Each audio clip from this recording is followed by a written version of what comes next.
মহারানী Tulsibati welfare ট্রাস্টের উদ্যোগে শহীদ ভগৎ সিং যুব আবাসে রক্তদান শিবিরে উপস্থিত ছিলেন মুখ্যমন্ত্রী ডক্টর মানিক সাহা, পশ্চিম জেলার জেলাশাসক ডক্টর বিশাল কুমার ও মহারানী তুলসীবতী ট্রাস্টের সভাপতি বিপিন দেববর্মা সহ অন্যান্যরা। Bureau report, Tripura news. ভারতবর্ষে এরকম একজন প্রধানমন্ত্রী দায়িত্ব নিয়ে যেভাবে দেশকে সামনের দিকে এগিয়ে নিয়ে যাচ্ছেন, যেটা আমরা কোনোদিনের আগে আমরা দেখতে পাইনি, এবং ওনার কমিটমেন্ট, আমরা যদি পুরো লিস্ট আমরা বলি, যা যা বলেছেন উনি এখন পর্যন্ত সেই কাজগুলি উনি করেছেন। 100 দিনের কি কাজ করবেন আগে থেকে ঠিক করে রাখেন, এবং 100 দিনের কাজ সেটা কতটুকু হলো তারও রিপোর্ট কার্ড আমাদের সামনে তুলে ধরে। 1 বছর হলে তারও রিপোর্ট কার্ড তুলে ধরেন,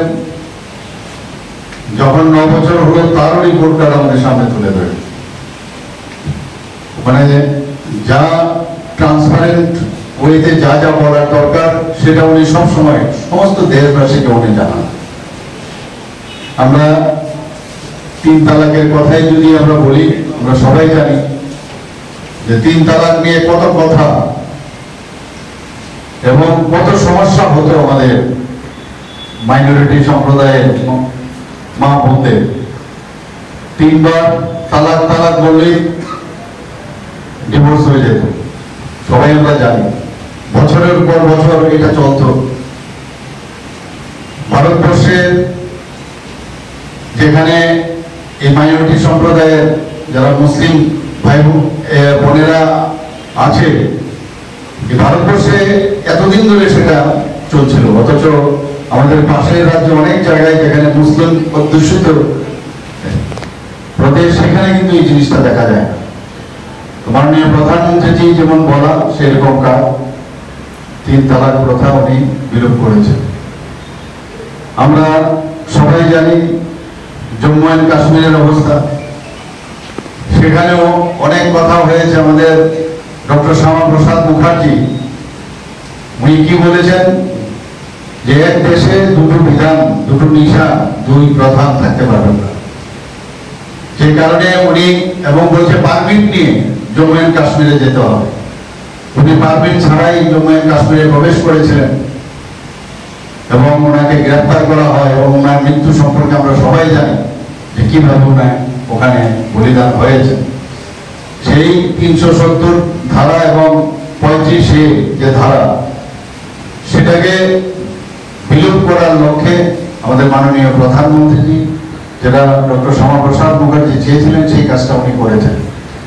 আজকে জম্মু অ্যান্ড কাশ্মীরে যদি আমরা যাই, ওখানকার বাসিন্দারা বলছেন যে এতদিন পরে মনে হচ্ছে আমরা স্বাধীন হয়েছে। আমরা সেখানে প্রসপারিটি বেড়েছে, কাজ কর্ম সবকিছু বেড়েছে। এখন যারা পর্যটকরা এতদিন যেতে পারত না সেখানে টেররিস্টদের কারণে,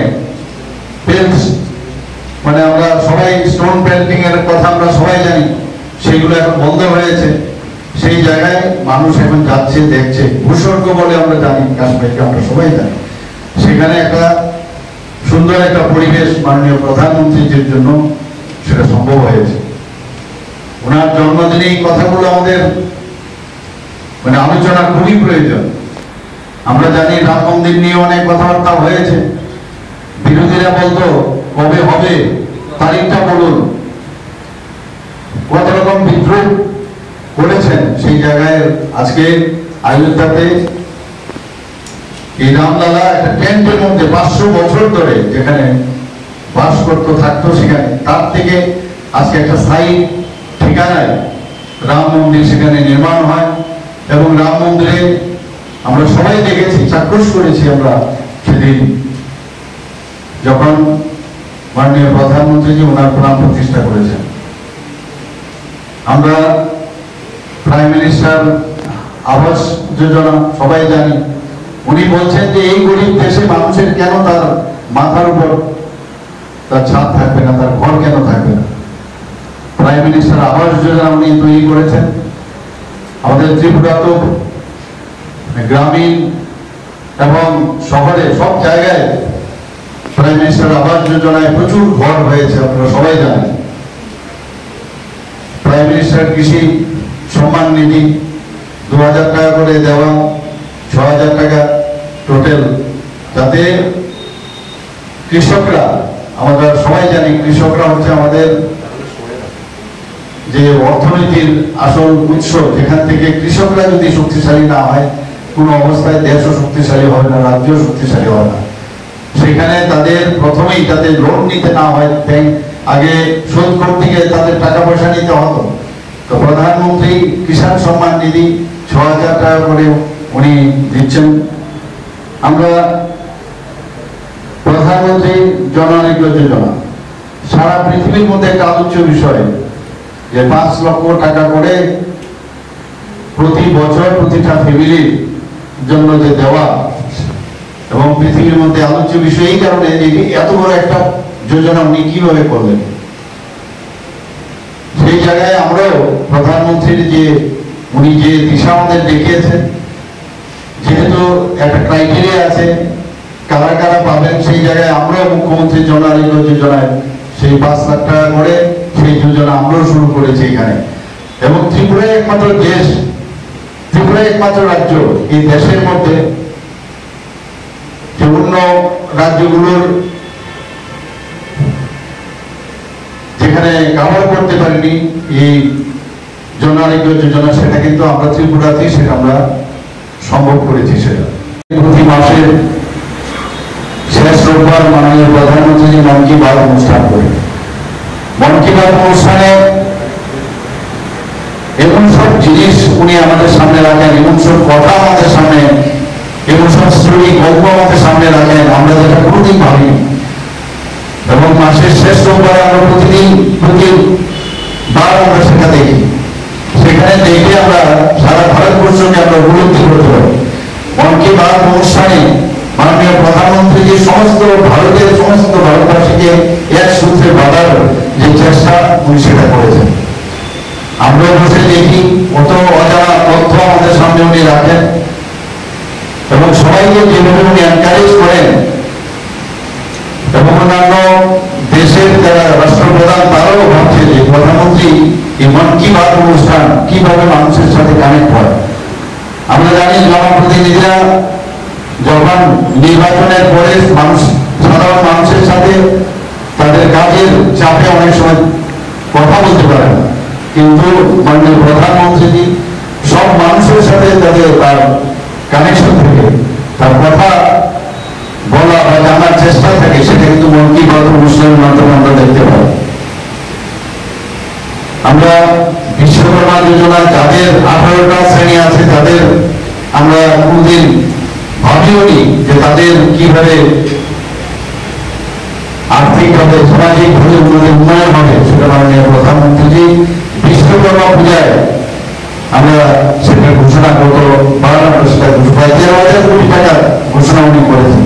18টা শ্রেণী সাধারণ মানুষের জন্য পড়ার যে তাগিদ এবং সাধারণ মানুষকে তার আর্থসামাজিক উন্নয়নে মান উন্নয়নের জন্য কাজ উনি সফলতার সেটা করে থাকেন। আমরা G20-তে সবাই আমরা দেখেছি, আমি নিজেও G20-তে আমি গেছি, সেখানে বিভিন্ন রাষ্ট্রপ্রধানরা যখন এসছেন মাননীয় প্রধানমন্ত্রীজিকে যেভাবে সম্মানের সাথে ওনাকে মানে অ্যাড্রেস করতেন দেখার মতো। এই ভারত একটা সময়ে সমস্ত পৃথিবীর মধ্যে একটা শ্রেষ্ঠ আসনে ছিল, সেটাকে পুনরুদ্ধার করেছেন মাননীয় প্রধানমন্ত্রী। G20 যে এখানে আমাদের ত্রিপুরাতেও G20 টিম এখানে এসেছিল, যে মানে সায়েন্স 20 করে এখানে, তো ওনারও বিভিন্ন দেশের থেকে এখানে এসছে। ত্রিপুরাতে আসার পর ওনারা বলছেন যে ত্রিপুরা এত সুন্দর জায়গা আমরা ভাবতেও পারিনি।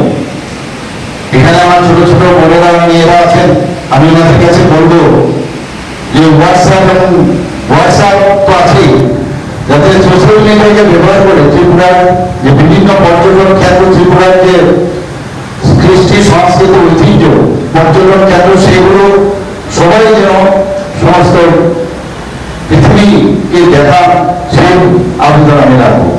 তাতে করে ত্রিপুরাকে সবাই চিনবে। এখন মানুষ ত্রিপুরাকে জানে, চিনে, সবই বুঝুন, কিন্তু আমাদের চেষ্টা কোনো অবস্থায় যাতে খামতি না থাকে।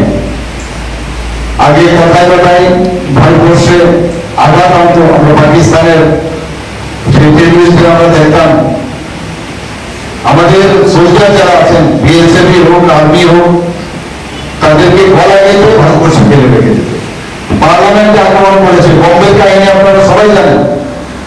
সেই জায়গায় দাঁড়িয়ে যখন মাননীয় প্রধানমন্ত্রীজি দায়িত্বভার নেন, আমরা সবাই দেখেছি সার্জিক্যাল স্ট্রাইক এবং এয়ার স্ট্রাইক। এর করার পর ওদের ঘরে ঢুকে আমাদের সোলজাররা সেখানে ওদেরকে আঘাত যখন আনলো, তারপর কিন্তু এখন আর শক্ত নেই। এখন কিন্তু পাকিস্তান যে আগে যে কাজটা করতো সেটা করতো না। চীনও আমাদের কথায় কথায় আমাদের হাজার হাজার বর্গ কিলোমিটার আমাদের এখনো চীন কিন্তু দখল করে রেখেছে, কিন্তু এখন কিন্তু আর সাহস পায় না যে ভারতবর্ষের বিভিন্ন জায়গায় মাঝে মাঝে ঢুকে যাওয়া।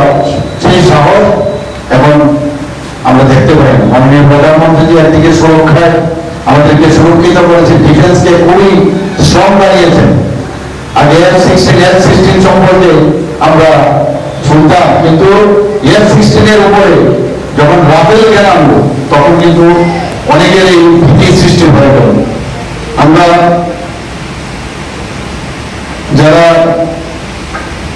মাননীয় প্রধানমন্ত্রী দায়িত্বভার নেওয়ার পর আপনারা দেখেছেন পর পর ত্রিপুরাতে বিশেষ করে মানে সিকোয়েন্স অফ অর্ডার কন্টিনিউয়াসলি 7 জন জনজাতি সম্প্রদায়ের ব্যক্তিত্বকে পদ্মশ্রী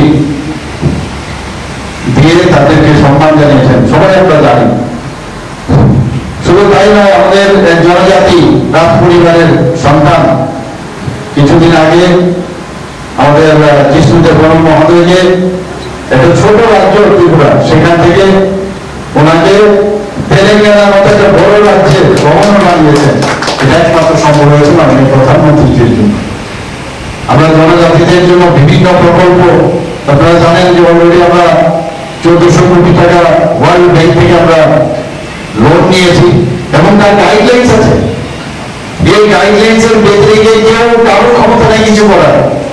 ওনাদের যেসব নীতি নির্দেশিকা থাকবে সেইভাবেই করবে। ওনারা অ্যাপয়েন্টমেন্ট দেন কাকে কি কিভাবে করতে হবে। সেই জনজাতি এরিয়াতে তার রাস্তাঘাট, শিক্ষা দীক্ষা, তার উন্নতির কারণে